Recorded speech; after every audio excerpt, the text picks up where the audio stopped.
Mafia और gangster पर योगी सरकार के तीखे तेवर की ये ताजा तरीन तस्वीर है, जब खुद एसपी और एसडीएम दल बल के साथ गाजीपुर के भांवरकोल इलाके के माचा गांव पहुंचे और करीब 14 करोड़ 90 लाख की प्रॉपर्टी कुर्क कर ली। अपराध नियंत्रण और माफिया राज को खत्म करने के लिए लगातार गैंगस्टर के मुकदमे जो है वो पंजीकृत किए जा रहे हैं। पूर्व में पंजीकृत गैंगस्टर का मुकदमा जिसमें अफजाल अंसारी पुत्र सुभान वल्ला अंसारी जो है वो अपराधी उसमें है और उनकी जो 14(1) धारा के तहत उनकी प्रॉपर्टी को आज कुर्क किया गया है। कुल मिला के लगभग 15 करोड़ रुपए की प्रॉपर्टी को आज जो है वो सीज किया जाएगा। इसमें जिलाधिकारी महोदय द्वारा आदेश भी पारित किया जा चुका है। सफेद गाड़ियों के सरकारी काफिले में एसपी और एसडीएम के साथ कई थानों की पुलिस कच्चे रास्ते से होते हुए मौके पर पहुंची। फिर पैदल मार्च करते हुए बड़ी तादाद में पुलिस वालों की पलटन ने एसपी की मौजूदगी में पहले नोटिस चस्पा किया और फिर डुगडुगी बजाई, कुर्की की मुनादी की। आज दिनांक 14/7/2022 को श्रीमान जिलाधिकारी गाजीपुर महोदय के आदेश के अनुपालन में गैंगस्टर एक्ट के अभियुक्त अफजाल अंसारी पुत्र सुभानुल्लाह अंसारी निवासी ग्राम यूसुफपुर थाना मोहम्मदाबाद गाजीपुर के ग्राम माचा थाना भांवरकोल जनपद गाजीपुर की अराजी संख्या 259 रकबा 2.506 हेक्टेयर, अराजी संख्या 142 रकबा 0.564 हेक्टेयर में से कुल 1.04133 हेक्टेयर भूमि 14 उत्तर प्रदेश गैंगस्टर एक्ट किया जाता है। एसपी ने सरकारी आदेश को कैमरे और माइक पर सुनाया। दो टूक कहा कि इसी तरह से माफिया और गैंगस्टर के खिलाफ एक्शन नॉन स्टॉप जारी रहेगा। मौके पे हमारी पूरी टीम एसपी सिटी और सीओ सिटी और सीओ कासमाबाद ये सभी लोग यहाँ पे मौजूद है और इसी तरीके का अभियान और इसी तरीके की कार्रवाई जो है लगातार अपराधियों के खिलाफ चलती रहेगी। आज 15 करोड़ रुपए की प्रॉपर्टी जो है वो जब्त की जा रही है। 4 कुल प्रॉपर्टीज है इसमें। एसपी के मुताबिक अफजाल अंसारी ने अवैध रूप से बिना दाखिल खारिज और कागजात में फर्जीवाड़े के जरिए करोड़ों की प्रॉपर्टी बनाई है। आपको अफजाल अंसारी के पॉलिटिकल करियर का किस्सा भी बताएंगे, लेकिन उससे पहले मुख्तार एंड फैमिली पर बुलडोजर और कुर्की एक्शन का मजमून बता देते हैं। सितंबर 2021 तक मुख्तार अंसारी और उसके गैंग के 244 लोगों की करीब 200 करोड़ की संपत्ति जब्त की गई या ढहा दी गई। मुख्तार एंड कंपनी के आजमगढ़, मऊ, वाराणसी और गाजीपुर से लेकर लखनऊ तक अवैध प्रॉपर्टी पर या तो बुलडोजर चला या फिर कुर्की की कार्रवाई हुई। बीते जून महीने में ही गाजीपुर डीएम ने मुख्तार अंसारी की पत्नी अफशा अंसारी के नाम 3.76 करोड़ की संपत्ति कुर्क करने का ऑर्डर जारी किया था, जबकि अप्रैल में मुख्तार की मां राबिया बेगम के नाम 3.5 करोड़ की प्रॉपर्टी कुर्क की गई। 2021 में लखनऊ के डालीबाग में मुख्तार अंसारी के बेटे अब्बास अंसारी और उमर अंसारी के नाम पर दर्ज 5 करोड़ की इमारत को ढहा दिया गया था। जून 2021 में मऊ जिला प्रशासन ने मुख्तार की मां राबिया बेगम के नाम दर्ज 24 करोड़ की संपत्ति जब्त की थी। इससे पहले 2020 में मुख्तार के बेहद करीबी आजम कादरी की 61 करोड़ 18 लाख की अवैध इमारत को गिरा दिया गया था। मुख्तार और उसके परिवार का माफियागिरी और राजनीति से पुराना नाता है। कभी पूर्वांचल का कुख्यात डॉन और बाहुबली विधायक मुख्तार इन दिनों बांदा जेल की सलाखों में कैद है, तो उसके बड़े भाई अफजाल अंसारी गाजीपुर से बीएसपी के टिकट पर लोकसभा सांसद हैं। अफजाल ने बीजेपी के कद्दावर नेता मनोज सिन्हा को 2019 के चुनाव में हराया था, जबकि 2022 के विधानसभा चुनाव में मुख्तार के बेटे अब्बास अंसारी ने बीएसपी के टिकट से जीत हासिल की। मुख्तार अभी जेल में है। वो बाहर आने के लिए छटपटा रहा है, लेकिन हाल ही में बाराबंकी एम्बुलेंस केस में उसकी जमानत अर्जी पर इलाहाबाद हाई कोर्ट की लखनऊ बेंच ने बेहद तल्ख टिप्पणी की। अदालत ने कहा, ये भारतीय गणतंत्र की विडंबना और त्रासदी है। भारतीय लोकतंत्र पर सबसे बड़ा धब्बा है कि मुख्तार अंसारी जैसे अपराधी कानून निर्माता हैं। अदालत ने मुख्तार को ये कहते हुए जमानत देने से इनकार कर दिया कि बाहर आने पर वो गवाहों को प्रभावित कर सकता है। ये सच है कि गवाहों के पलटने से मुख्तार कई संगीन मुकदमों में बरी हो चुका है, लेकिन अब इस माफिया के बुरे दिन शुरू हो चुके हैं। Bureau report, times now Navbharat. और अब आपको दिखाते हैं उत्तर प्रदेश के सबसे बड़े डॉन का जेल की सलाखों के पीछे से सबसे बड़ा खेल। वाराणसी के जिस मर्डर केस में मुख्तार अंसारी को कड़ी से कड़ी सजा मिलनी तय है, उस वारदात की केस डायरी किसने और कैसे गायब करवा दी, माफिया मुख्तार की क्राइम फाइल के सबसे सनसनीखेज चैप्टर को खोलती वाराणसी से हमारी एक्सक्लूसिव रिपोर्ट।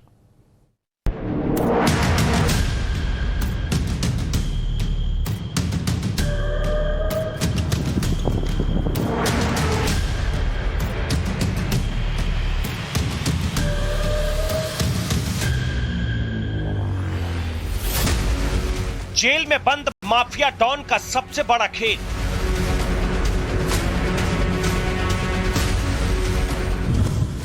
गैंगस्टर की क्राइम फाइल का सबसे सनसनीखेज चैप्टर।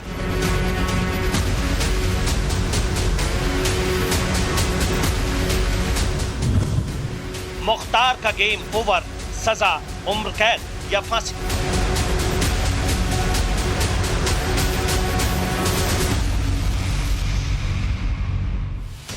जेल में बंद माफिया मुख्तार अंसारी ने एक बार फिर ऐसा गेम कर दिया है, वाराणसी से बांदा और लखनऊ तक हड़कंप मच गया है। बाहुबली ने यह दांव भले ही हत्या जैसे एक और संगीन जुर्म से बरी होने की चाल के तौर पर चला है, लेकिन उसका यह दांव अब की बार उल्टा पड़ सकता है।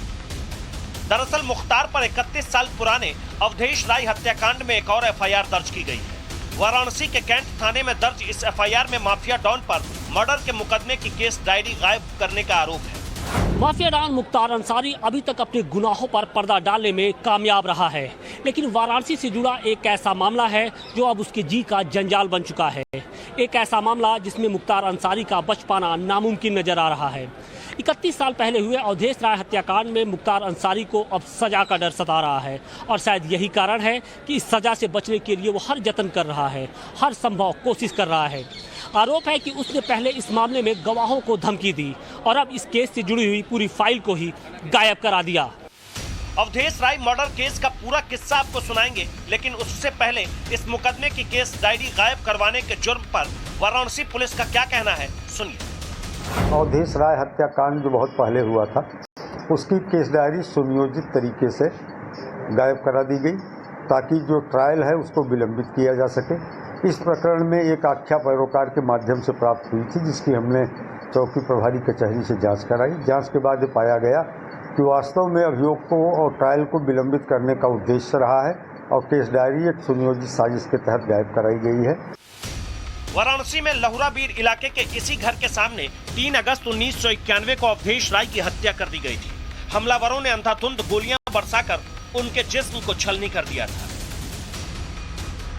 तब उनके भाई अजय राय ने इस मामले में चेतगंज थाने में बाहुबली मुख्तार अंसारी, पूर्व विधायक अब्दुल कलाम, भीम सिंह, कमलेश सिंह और राकेश समेत अन्य लोगों के खिलाफ मुकदमा दर्ज कराया था। अवधेश राय मर्डर केस में वाराणसी के चेतगंज थाने में माफिया मुख्तार के खिलाफ आईपीसी की धारा 302 यानी हत्या, 147 यानी दंगा, 148 यानी घातक हथियार से बलवा और 149 यानी गैर कानूनी भीड़ जुटाने के आरोप में मुकदमा दर्ज है।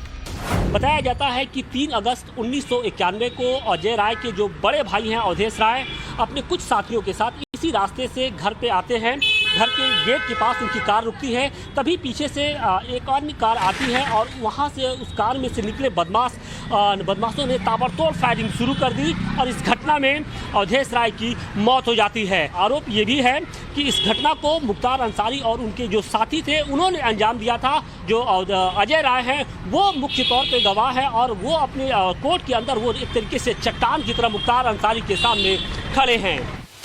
कांग्रेस नेता 5 बार के पूर्व विधायक और पूर्व मंत्री अजय राय 3 दशक से अपने भाई की हत्या का मुकदमा लड़ रहे हैं। उनका एक ही मकसद है कि मर्डर के आरोपी माफिया डॉन और बाहुबली नेता मुख्तार अंसारी को सजाए मौत दिलवाना। महादेव जब तक हमारे ऊपर उनका आशीर्वाद है बाबा विश्वनाथ का, मेरा कोई कुछ नहीं बिगाड़ सकता।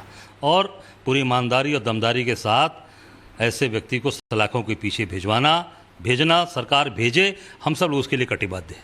और गवाही तो मेरी तब हुई थी जब मुख्तार अंसारी का जलजला हुआ करता था 2007-8 में, जो सरकार उनको संरक्षण देती थी, उस सरकार में 2007 में मेरी गवाही हुई थी और 019 पेज का गवाही उसमें पूरा हुआ। उसके बाद इन्होंने हाईकोर्ट से स्टे करा के और ये जितने भी कागजात हैं, ये सारी चीज़ें जो भी डिस्टर्बेंस है उन्हीं बीच के सारे दौर हैं। 7 में मेरी गवाही हुई है और 7 से लेकर हम लोग लगातार संघर्ष कर रहे हैं और मेरा एक भी गवाह, जितने भी हमारे भाई साथी हैं, हमारे परिवार के लोग हैं, हमारे खून से बढ़कर उनसे रिश्ता है, वो सारे लोग हमारे साथ खड़े हैं और मुख्तार अंसारी को शिकंजों में भेजकर ही दम लेंगे। हम लोग पीछे नहीं हटने वाले। बांदा की जेल में बंद मुख्तार अंसारी के खिलाफ अवधेश राय हत्याकांड का मुकदमा चल ही रहा था कि इसी साल जून में पता चला कि ओरिजिनल केस डायरी गायब है। बनारस से लेकर प्रयागराज तक की अदालत में काफी खोजबीन की गई, बावजूद इसके केस डायरी नहीं मिली। ऐसे में फोटोकॉपी से ही मुकदमे की सुनवाई होने लगी, लेकिन मुख्तार ने इस पर एतराज जताया। वो ट्रायल पर रोक लगाने के लिए हाई कोर्ट पहुंच गया। फिलहाल केस डायरी गायब करवाने के आरोप में मुख्तार पर नया मुकदमा दर्ज हो चुका है, लेकिन दिवंगत अवधेश राय के भाई अजय राय केस डायरी की गुमशुदगी के लिए सरकार को भी कटघरे में खड़ा कर रहे हैं। हम सब लोग लगातार लड़ाई लड़ रहे हैं और जो पूरी तरीके से सरकार का सहयोग मिलना चाहिए, सरकार का साथ मिलना चाहिए, वो नहीं मिल रहा है। कारण ये कि हम विपक्ष में हैं, हम कांग्रेस के नेता हैं। हम भारतीय जनता पार्टी के नेता होते तब तक सारी सुरक्षा मिल गई होती, सारी व्यवस्था हो गई होती और बहुत तेज़ी से चीज़ें चलती। 5 साल पिछली सरकार 17 से लेकर 22 तक भी योगी जी थे और फिर 22 से लेकर भी ये चल रहा है इनका कार्यकाल। अब पूरे कार्यकाल में पूरी चीज़ों को डिले क्यों किया जा रहा है? आप देख रहे हैं कि लगातार चीज़ें, कभी पेपर गायब हो जा रहे हैं, कभी फाइल गायब हो तो ये सब क्या है? हालांकि मुख्तार अंसारी के वकील केस डायरी गायब करवाने के आरोप में दर्ज नई एफआईआर को फिजूल बता रहे हैं, पुलिस पर सवाल उठा रहे हैं। वर्तमान मुकदमे को मैं एक हास्यास्पद रूप में देख रहा हूं और इस पर अपरिपक्व निर्णय लिया गया है, बिना किसी जांच के लिया गया है। कस्टोडियन उसका अभियोजन पक्ष है और पुलिस ने कैसे मुकदमा करा दिया मेरी समझ में नहीं है। क्योंकि आप लोगों ने बताया तो मुझे सुन करके आश्चर्य हुआ और ये हास्यास्पद है और कुछ नहीं कहा सकता। मुख्तार अंसारी हत्या जैसे संगीन अपराधों से बरी होने के लिए किन किन पैतरेबाजियों को आजमाया करता है, आपको उसी के करीबियों की जुबानी बताएंगे। लेकिन उससे पहले आपके लिए ये जानना भी जरूरी है कि केस डायरी होती क्या है। केस डायरी सारे जो मुकदमों का कह लीजिए, यदि कहा जाए तो पूरा सार होता है। केस डायरी में जब एफआईआर दर्ज होता है तो डे फर्स्ट से जो विवेचना प्रोसीड करती है, विवेचक जो कार्रवाई करता है, जो पर्चा करता है, डे बाय डे उसकी केस डायरी नाम ही है, वो डायरी के रूप में होता है। जिस दिन वो उस मामले में जहां दबिश देता है, जहां कोई चीज बरामद करता है, डॉक्टर का बयान लेता है, गवाहों का बयान लेता है, सब चीज लिखित रूप में वो अपने केस डायरी में दर्ज करता रहता है। अंचल में एक दौर था जब माफिया डॉन ब्रजेश सिंह और मुख्तार अंसारी में वर्चस्व की जंग छिड़ गई थी। उसी गैंग वॉर में दबंग अवधेश राय मारे गए। अवधेश राय जी एक दबंग छवि वाले वो थे। उनका मतलब कि ऐसे आपराधिक गतिविधियों में उनका कोई सीधा साधा वो नहीं था, लेकिन माना जाता था, मुख्तार गिरोह ऐसा मानता था कि उनकी ब्रजेश गुट से नज़दीकियां हैं, उनको संरक्षण देने का काम अवधेश राय करते हैं। अवधेश राय को ख़त्म करने से एक तरफ तो चंदासी कोयले मंडी पे वर्चस्व होता, दूसरे ब्रजेश गुट कमज़ोर पड़ता और शहर में मुख्तार गुट की स्वीकार से लेकर के उनकी पकड़ मजबूत होती है।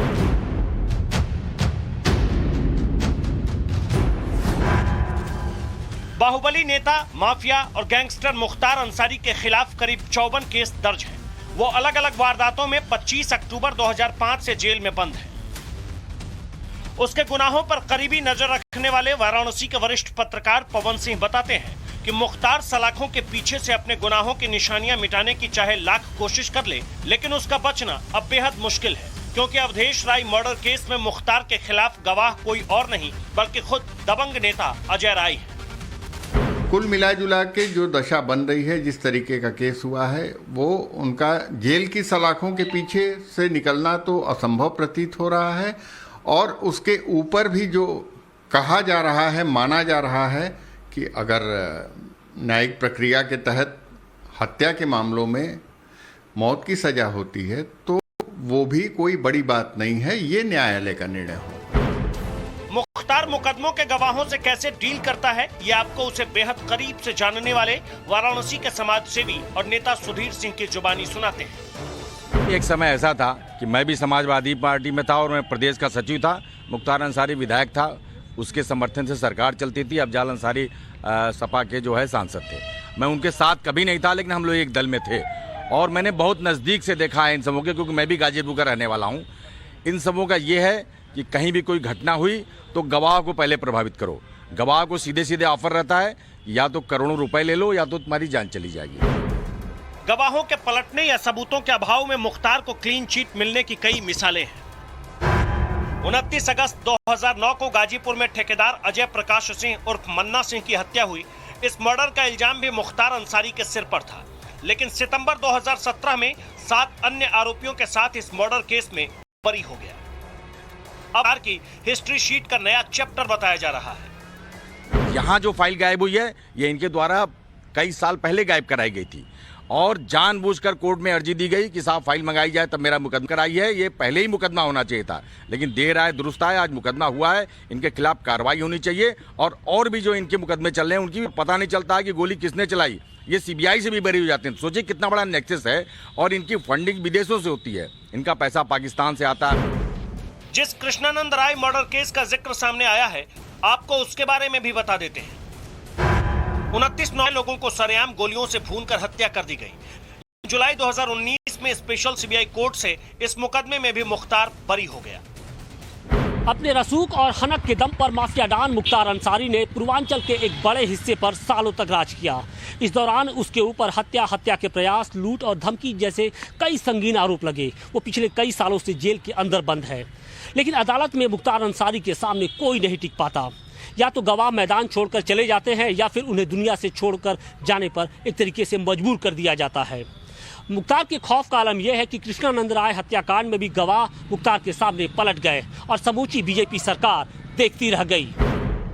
बांदा की जेल से पहले मुख्तार पंजाब की रोपड़ जेल में बंद था। उसे यूपी वापस लाने के लिए योगी सरकार ने सुप्रीम कोर्ट में लंबी लड़ाई लड़ी। तब की पंजाब सरकार ने देश की सबसे बड़ी अदालत में मुख्तार को यूपी न भेजने की पुरजोर वकालत की, लेकिन आखिर में जीत यूपी सरकार की हुई और माफिया मुख्तार को मन महसूस कर कानून के आगे झुकना पड़ा, बांदा जेल आना पड़ा। अभी हाल ही में रोपड़ जेल में डॉन के याशी और ऐशो आराम को लेकर भी बड़ा खुलासा हुआ, जब भगवंत मान सरकार के जेल मंत्री हरजोत बैंस ने पंजाब विधानसभा में गैंगस्टर मुख्तार और कांग्रेस में सांठगांठ की पोल पट्टी खोल कर रख दी। बैंस के मुताबिक 2019 में पंजाब की तत्कालीन कांग्रेस सरकार ने पहले मुख्तार के खिलाफ एफआईआर दर्ज की। एफआईआर दर्ज करने के बाद चालान तक पेश नहीं किया गया। इसके बाद माफिया मुख्तार को 2.25 साल तक रोपड़ जेल में बंद रखा गया। लेकिन इससे भी बड़ा दावा यह कि मुख्तार को 25 कैदियों के जिस बैरक में रखा जा सकता था, वहां अकेले मुख्तार अपनी बीवी के साथ रहता था। सर, इंडिया का नामी gangster Mukhtar Ansari was kept in a Punjab jail for 2 years and 3 months। एक जाली एफआईआर करके मोहाली दे विच उस शख्स ते 10 पर्चे से यूपी ते एक जाली एफआईआर करते उस एफआईआर दे विच कोई चलान नहीं होया सर। उस एफआईआर चों डिफॉल्ट बेल नहीं लई सर। ते इन्ना ही नहीं sir, this is very important, this is related to law and order of Punjab. Let me finish, let him complete. This is related to order of my state, let me complete sir, this is very important, let him complete sir। 2 ਸਾਲ 3 ਮਹੀਨੇ ਉਹਨੂੰ ਪੰਜਾਬ ਦੀ ਰੋਪੜ ਜੇਲ੍ਹ 'ਚ ਰੱਖਿਆ ਗਿਆ, ਜਿਸ barrack ਦੇ ਵਿੱਚ 25 ਬੰਦੇ ਆਣੇ ਚਾਹੀਦੇ ਸੀ। he was given a VIP treatment। उसकी वाइफ उस जेल 'ਚ ਨਾਲ ਰਹਿੰਦੀ ਸੀ सर। 1996 में मुख्तार पहली बार मऊ से बीएसपी के टिकट पर विधायक बना, फिर वो इसी मऊ सीट से 2017 तक 5 बार विधायक चुना गया। आज की तारीख में मुख्तार अंसारी के शरीर से खादी भले ही उतर गया हो, लेकिन इसके परिवार वाले आज भी संसद और विधानसभा में मुख्तार की नुमाइंदगी कर रहे हैं। माफिया डॉन मुख्तार का भाई अफजाल अंसारी गाजीपुर से बीएसपी के टिकट पर लोकसभा सांसद है, जबकि बेटा अब्बास अंसारी मऊ से एसबी के टिकट पर विधायक है। चाहे कृष्णानंद हत्याकांड हो जो दिन दहाड़े हुआ था, अथवा जो बनारस के कैंट थाने से केस डायरी गायब हुई है राय हत्याकांड को लेकर के, ये तमाम प्रकरण कोई अप्रत्याशित अभूतपूर्व नहीं है। माफिया और मुख्तार अंसारी इस प्रकरण के और ऐसे मामलों में उनको महारत हासिल है। अपने को बचाने के लिए वो एन केन प्रकारेण साक्ष्य के साथ खिलवाड़ करते हैं, और जहां भी गवाह पक्षद्रोही यानी हॉस्टाइल हुए हैं और जिसमें मुख्तार अंसारी को लाभ मिला है, वो चिंता का विषय है। जाहिर है सिस्टम में मुख्तार एंड फैमिली की पैठ बहुत पुरानी है। ऐसे में अवधेश राय हत्याकांड की केस डायरी गायब कराने का मामला हो या फिर कोई और मुकदमा, माफिया के कहर का शिकार बने पीड़ितों के इंसाफ के लिए मुख्तार का कानूनी हिसाब बहुत जरूरी है। आशुतोष सिंह, टाइम्स नाउ नव भारत, वाराणसी। और इस बुलेटिन में वक्त एक छोटे से ब्रेक का हो गया, लौटेंगे कुछ और खबरों के साथ।